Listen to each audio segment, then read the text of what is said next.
Alors, dans ce chapitre, on va s'intéresser aux collections.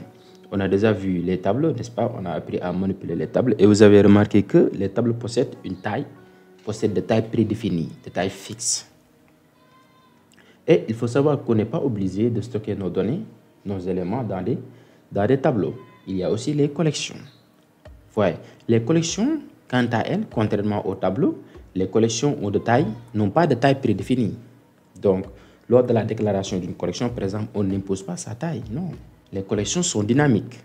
Alors, il est donc impossible de dépasser leur capacité. Et il faut noter qu'il existe plusieurs objets de collection. Et là, on ne peut pas découvrir tous ces objets de collection-là. Non, on va s'intéresser justement aux principaux objets de collection, parce qu'il en a énormément. Mais avant de voir les objets de collection, on va d'abord essayer d'avoir un aperçu de la hiérarchie d'interface des collections. Et là, qu'est-ce que vous remarquez? On a des interfaces ici, des interfaces qui s'implémentent. Par exemple, là, on a l'interface collection, et là, on a l'interface liste et l'interface set qui implémentent l'interface collection. Et là, on a l'interface map qui gravite autour de cette hiérarchie. Donc, on peut noter qu'il existe principalement trois types de collections. Il y a les collections liste, il y a les collections set, il y a aussi les collections map. Et chaque type de collection a ses spécificités, s'impose à certains besoins. Est-ce que vous avez saisi? Et vous verrez que même, on va aller plus loin en découvrant leurs avantages et aussi leurs inconvénients. Les objets de collection que l'on va voir implémentent ces interfaces-là. Par exemple, pour l'interface liste, pour la collection liste, il y en a beaucoup d'objets, comme on va le voir. Pour l'interface set, idem. Pour l'interface map aussi. Et il faut savoir que, donc comme je l'ai dit, chaque type de collection a ses spécificités. Par exemple, la collection liste, les objets de collection liste servent à stocker de n'importe quelle valeur. Par exemple, les collections liste permettent de stocker n'importe quel objet, n'importe quelle valeur, de même que la valeur nulle. Donc, avec les collections liste, on ne se soucie pas de la manière dont les données sont stockées. Contrairement à la collection liste, elle, plutôt, est beaucoup plus restrictive. Pourquoi? Parce qu'elle n'accepte pas les doublons, les objets identiques. Deux fois le même objet, non. La collection set ne l'accepte pas. Est-ce que vous voyez la différence? Déjà. Donc, on peut opter pour la collection set si on s'intéresse vraiment à une liste de valeurs unique lorsqu'il n'y a pas de doublons, parce que les set n'acceptent pas de doublons. Par contre, la collection map est un peu particulière. Elle s'intéresse tout simplement au système de couple clé-valeur pour enregistrer des données, des objets, sans soucier de la manière de les enregistrer. C'est-à-dire, si on veut enregistrer n'importe quelle donnée, n'importe quel objet, on peut s'intéresser aux listes. Si on enregistre des données uniques, si on veut faire une liste unique d'éléments, on peut s'orienter vers les sets. Si on veut enregistrer des données avec le couple clé-valeur, là, on peut s'orienter au map. Aussi simple que ça. Intéressons-nous d'abord aux objets listes. Donc, les objets listes, en fait, comme je l'ai dit, on peut dire qu'ils sont des tableaux extensibles. Des tableaux extensibles, c'est-à-dire des tableaux qui n'ont pas de dimension fixe. Des tableaux dont leur taille n'est pas prédéfinie. Et là, il existe une panoplie d'objets listes, comme par exemple vector, linked list, array list, etc. Donc, comme je l'ai dit, on ne va pas s'intéresser à tous ces objets-là, c'est impossible. Parce qu'ils sont beaucoup. On en a beaucoup. On va en profiter pour découvrir l'objet linked list, que l'on appelle liste chaînée. La collection linked list n'est rien d'autre qu'une liste d'éléments dont chaque élément possède les références des éléments adjacents. Autrement dit, chaque élément, voyez ici, chaque élément a la référence de l'élément précédent, mais aussi de l'élément suivant, sauf le premier élément et le dernier élément. Le premier élément ne possède pas la référence de l'élément précédent parce qu'il n'en a pas, c'est lui le premier. Le dernier élément ne possède pas la référence de l'élément suivant, parce que c'est le dernier. Est-ce que vous avez saisi? Donc, ça, en fait, une liste sénée. Donc, si on a plus d'éléments dans une liste sénée, la liste sénée risque d'être lourde. Pourquoi? Parce qu'au lieu d'enregistrer l'élément seulement, on est obligé d'enregistrer les références des éléments suivants et précédents de celui-ci, de l'élément. Est-ce que vous avez saisi? Donc, si vous décidez que vous allez faire beaucoup d'insertions au milieu de la liste, au milieu de la collection, eh bien, optez pour linked list. Mais quand même, pour la lecture, linked list est un peu déconseillé, un peu lente. Et en plus, il faut utiliser cet objet linked list là avec précaution. Parce que comme je l'ai dit, si on a plus d'éléments, il peut être lourde. La liste peut être lourde. Maintenant, on va procéder à l'implémentation. Et il faut noter que les objets listes, tous les objets listes presque s'implantent de la même manière. On utilise à peu près les mêmes méthodes. Pour accéder à un élément d'une liste, on se sert de son indice. Vous voyez ici, avec les listes, qu'importe l'objet, que ce soit linked list ou bien array list, on sert de son indice à travers une méthode, bien sûr. Et pour insérer, on sert aussi d'une méthode. Voilà, donc les objets de liste sont presque identiques quant à leur utilisation. Mais il y a ceux qui sont beaucoup plus adaptés selon des situations. Là, par exemple, linked list, comme je l'ai dit, si on est appelé à faire des insertions, des ajouts en milieu de la liste, on peut opter pour linked list. Sinon, on peut opter pour vector ou bien array list ou bien un autre objet de la liste ou bien même des sets, comme on va le voir. Linked list, c'est un objet, n'est-ce pas? Donc, il faut noter que tous les objets de la collection, de même que les interfaces, se trouvent dans le package, sont encapsulés dans le package Java utile. D'accord? Donc, c'est mes linked list, il me suggère ça. Vous voyez ici, le package Java utile. Je clique sur Entrée. Là, je peux l'enlever, j'en ai pas besoin. Je vais mettre L égale new linked list, comme ça.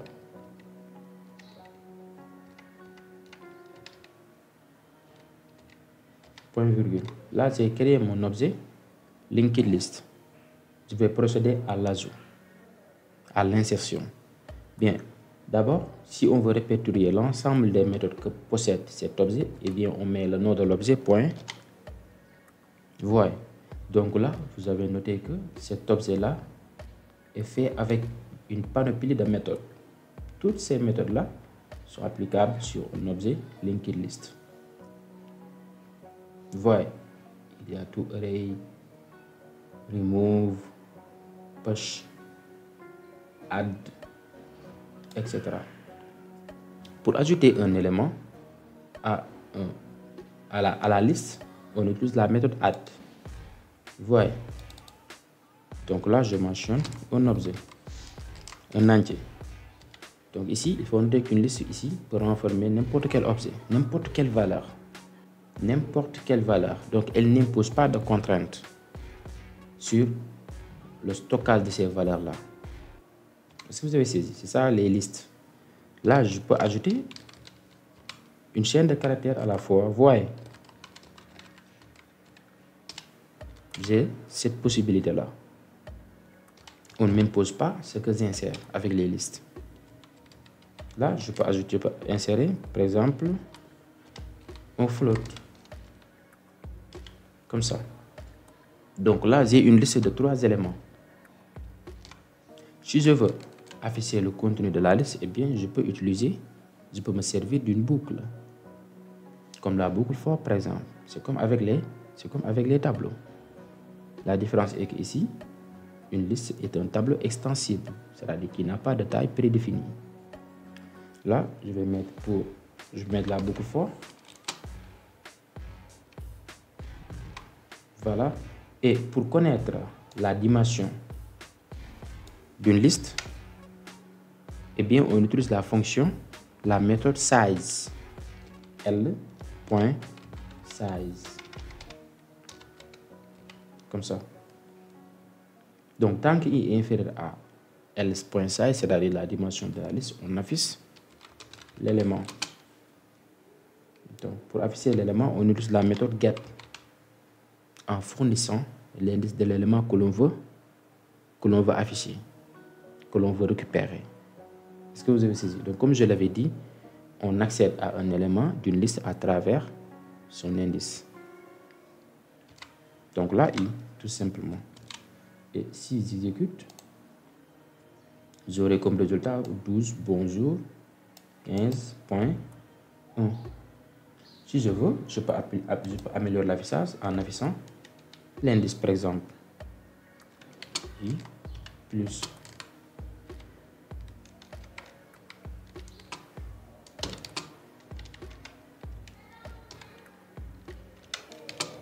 Comme ça.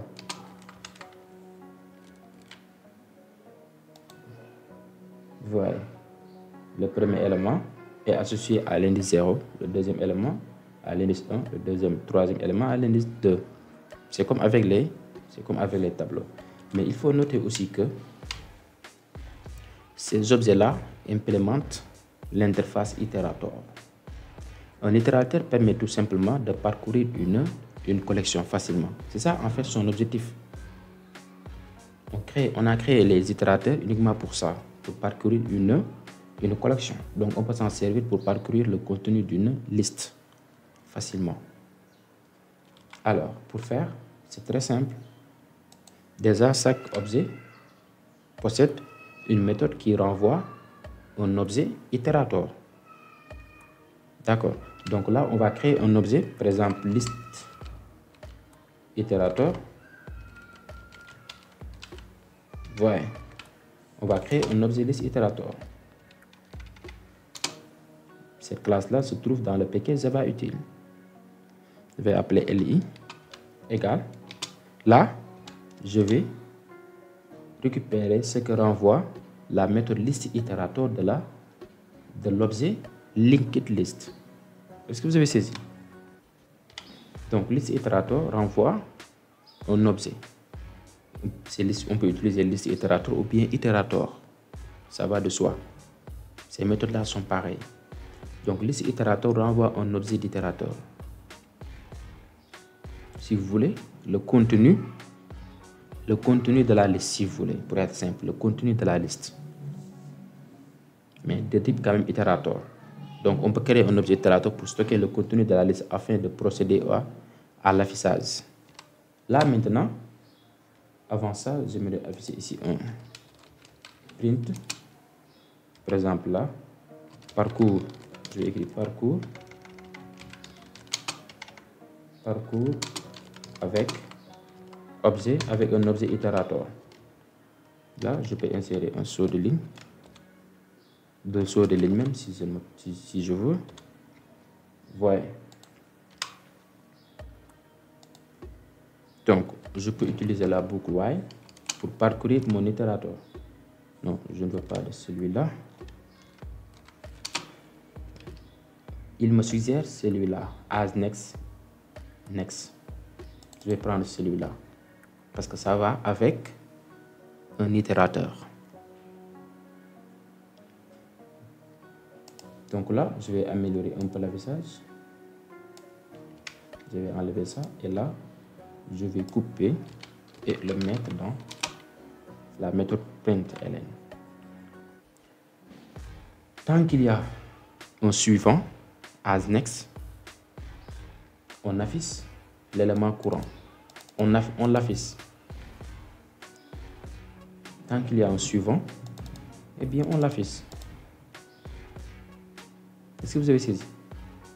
Donc ça, c'est très simple. Le parcours d'une liste, d'une collection avec itérateur est très simple. Donc là, je répète. Si j'exécute d'abord, vous voyez le résultat, c'est identique. Là, comme je l'ai dit, vous pourrez mettre itérateur au lieu de liste itérateur si vous voulez. Vous voyez.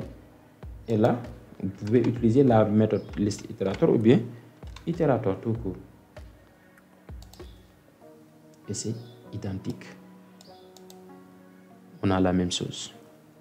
Donc avec liste itérateur, eh bien, on applique l'objet itérateur possède la méthode asNext pour vérifier s'il y a encore d'éléments. Et la méthode next pour afficher l'élément en cours. Est-ce que vous avez saisi? Donc voilà, soit pour parcourir une liste, vous pourrez vous servir d'une boucle ou bien de l'interface itérateur, de l'objet itérateur, de l'interface itérateur si vous voulez.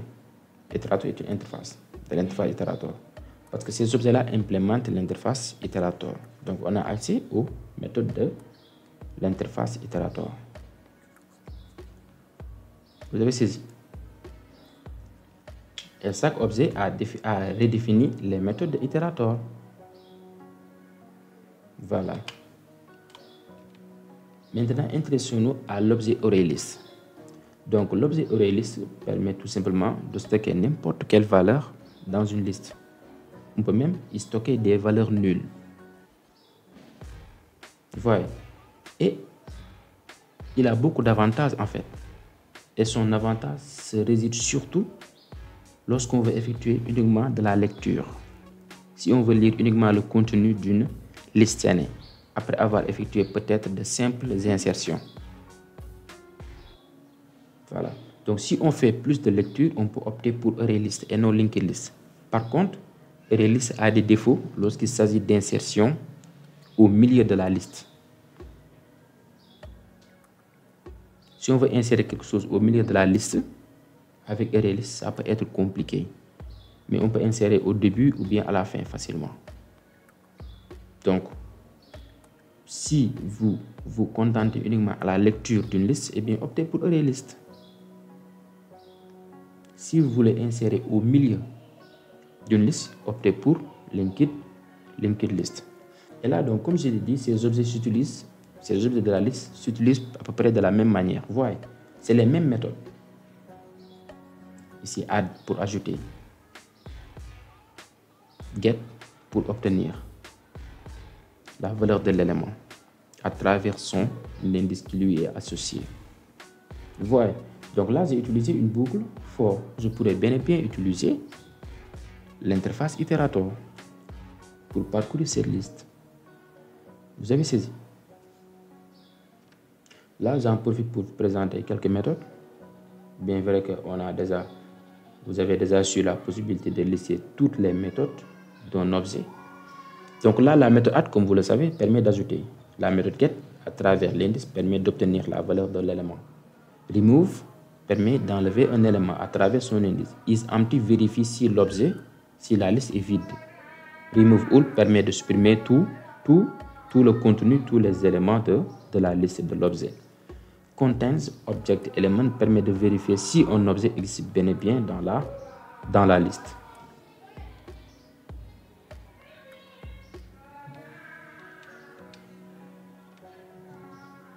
Alors, les objets map, eux, s'utilisent un peu particulièrement parce qu'ils se basent sur le système clé-valeur, sur le couple clé-valeur. Donc pour chaque élément stocké, on mentionne d'abord sa clé et aussi sa valeur. Il faut noter que la clé d'une liste doit être unique.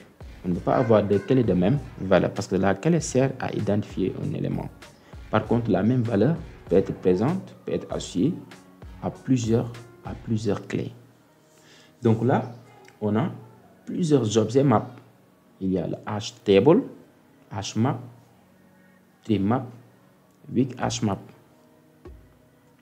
Le défaut avec les maps est que c'est en fait de la mémoire. Parce que là, vous imaginez, au lieu de stocker un seul élément, une seule valeur, on est obligé de stocker deux valeurs. La couple clé-valeur, on doit stocker la clé aussi la valeur. Donc, on a une valeur de plus pour chaque élément. Et là, c'est de la mémoire.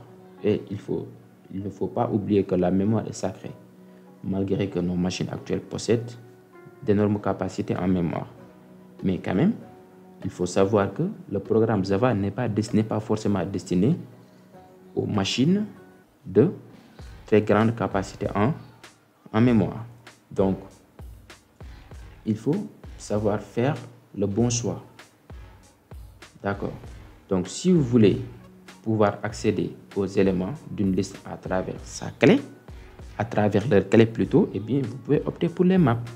Bien vrai que plus qu'on a d'éléments, plus que la liste est lourde. Ça aussi, il faut le noter. Donc, on va s'intéresser à l'objet hasTable. Cet objet-là, donc comme je l'ai dit, se base sur le couple clé-valeur. On va essayer de l'implémenter. Vous voyez, vous allez voir que c'est facile.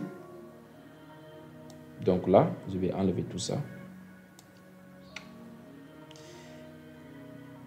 hasTable. Donc, tous ces objets-là se trouvent dans le package java.util, comme je l'ai dit. Là, je vais mettre ht égale new hasTable. Comme ça. Vous voyez. Et là, pour ajouter quelque chose à la liste, à notre map, n'est-ce pas, on utilise put. Voilà. Là, il y a beaucoup de méthodes. Et ces méthodes-là sont peu nombreuses par rapport aux listes, à la collection liste. D'accord. Donc là, pour ajouter un élément à notre liste, à notre map, si vous voulez, mais on utilise la méthode put. Voilà. En fournissant la clé et la valeur de l'élément. Donc, comme je l'ai dit, la clé doit être unique. Par contre, l'élément, non. Par contre, la valeur de l'élément, non. Vous avez saisi. Donc là, on va essayer tout simplement de lister les 4 saisons. Je vais mettre printemps. Point virgule. Et là, ht.put. Et quant aux clés, on n'est pas obligé que les valeurs, que les clés se suivent. Par exemple, 1 après 1, après 2, après 2, après 3, après 3, après 4. Non, on n'est pas obligé. Donc là, je peux mettre 5 par exemple. Et là, comme valeur, je vais mettre été. Ouais, ht.put. Je peux mettre 10. Et là, comme valeur, hiver. ht.put. Là, je peux mettre 12. Et là, comme valeur, automne. Vous avez vu? Donc, c'est très facile, l'insertion. C'est très facile. Maintenant, comment faire pour parcourir à un map, à une liste de maps, à une collection map? On se sert en fait de l'objet énumération. Parce que l'objet énumération renferme les objets de map. Donc, pour parcourir à un map, si vous voulez, à une liste de maps, à une liste de couples clé-valeur, eh bien, on peut faire recours à l'objet énumération. Ouais. Donc là, je vais mettre énumération. Je vais créer un objet énumération. Je dois l'importer. Se trouve toujours dans le package. Vous avez utile. Là, je peux mettre elements. Parce que tout simplement, voyez, chaque objet map a une méthode. Voyez ici elements qui renvoie l'ensemble des éléments de la liste sous forme d'objet énumération. Donc, pour récupérer ce que renferme un map, le contenu du map, eh bien, on va créer un objet énumération. C'est ce que j'ai fait ici. Elements, la méthode elements renvoie tous les éléments de la liste, du contenu map de la collection. Et là maintenant, je peux l'afficher à travers la boucle while. Parce qu'à travers une énumération, à travers l'énumération, Voilà ici, comme ça. Donc, l'énumération possède des méthodes comme asMoreElements, s'il n'y a encore d'éléments. C'est comme asNext de itérateur. Et il y a ici nextElement. Voilà.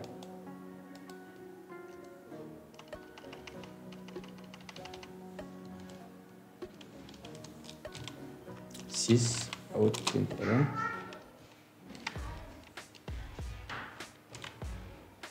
Comme ça. Voilà ici. EL. Une énumération possède des méthodes comme asMoreElements pour vérifier s'il y a encore d'éléments. Et nextElement pour afficher l'élément en. Pour afficher l'élément. Est-ce que vous avez saisi? Voilà.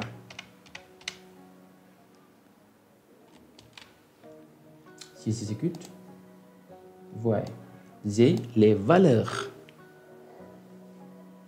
du map, les valeurs de la liste, pas les clés. Si on veut afficher uniquement les clés, eh bien, on utilise la méthode case. Ici. Si j'exécute, voyez. Donc, Elements renvoie tout simplement les éléments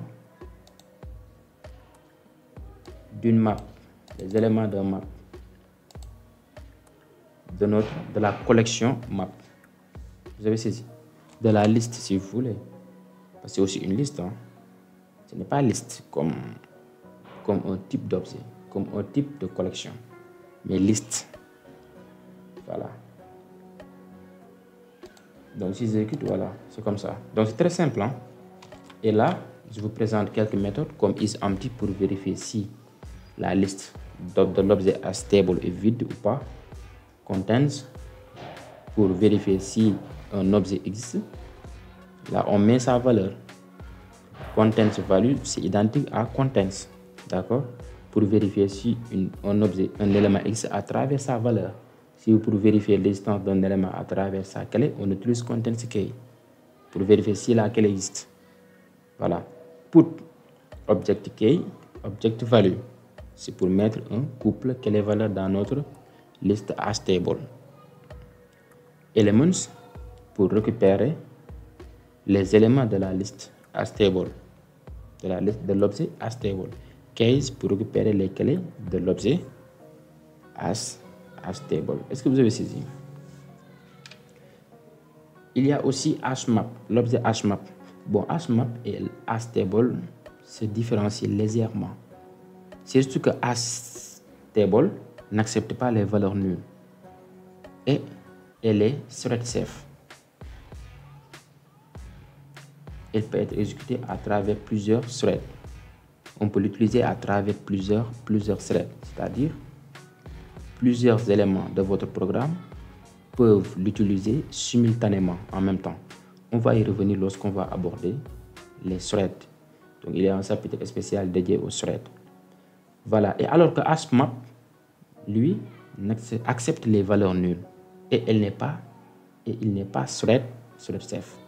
Donc, asTable, il est thread safe et il n'accepte pas les valeurs nulles. Par contre, hashmap, il n'est pas thread safe et il accepte aussi les valeurs nulles. Vous avez saisi? Donc, c'est ça en fait la différence. Mais à part ça, il n'y a pas presque de différence. C'est les mêmes méthodes que l'on utilise pour insertion, pour lecture, etc. Introduisons-nous maintenant aux objets sets qui empêchent les doublons. Les objets sets n'acceptent pas les doublons, n'acceptent pas des valeurs identiques, n'acceptent pas la présence d'une valeur plusieurs fois, au moins une fois. Ils ne l'acceptent pas. Donc, il est le choix idéal. Ils sont plutôt le choix idéal. Les objets sets, ils sont le choix idéal lorsqu'on veut avoir une liste de valeurs uniques. Et il y a des objets asset, preset, linked asset. Et asset, c'est l'objet le plus souvent utilisé, le plus performant en mode lecture et le plus rapide en mode lecture. Voilà. Donc, c'est l'objet le plus utilisé asset. Si vous voulez que votre liste soit toujours triée, optez pour preset. D'accord. Il y a aussi linked asset. Voilà, on va s'intéresser à l'objet A7. Bon, à peu près, A7, les objets 7 et les objets listes ont à peu près les mêmes méthodes. Hein. Ont à peu près les mêmes méthodes. Mais ici, A7, attention, n'accepte pas les doublons. L'objet, l'élément doit être unique. Voilà, donc là, j'ai créé mon objet A7 et j'ai procédé à l'ajout d'éléments. Voyez, add, avec la méthode add. Et là, j'ai utilisé itérateur pour parcourir le contenu de mon A7, de ma liste A7. Vous avez saisi. Et là, donc, soit on peut utiliser un itérateur pour parcourir le contenu de la collection A7, de la liste, ou bien on utilise la méthode toArray pour extraire l'objet, pour extraire un tableau de l'objet. Donc, si on applique la méthode toArray, eh bien, cette méthode-là transforme quelque part notre liste en un tableau d'objets. Donc, il faut créer un tableau d'objets. Voyez ici, object crochet, objet, c'est un tableau d'objets qui va stocker ce que renvoie la méthode toArray. Parce que toArray transforme, comme je l'ai dit, la liste en un tableau d'objets. Et là, on peut utiliser notre boucle for si vous voulez, pour afficher chaque élément de notre assiette, de notre liste. Et là, quelques exemples de méthodes de cet objet-là. Il y a la méthode add, la méthode remove, la méthode empty, la méthode itérateur ou bien liste itérateur. Vous voyez, contains toArray. Même les autres collections possèdent la méthode toArray. Est-ce que vous avez saisi? Donc là, ces collections s'utilisent à peu près de la même manière. Ce sont en fait les mêmes méthodes, on peut dire.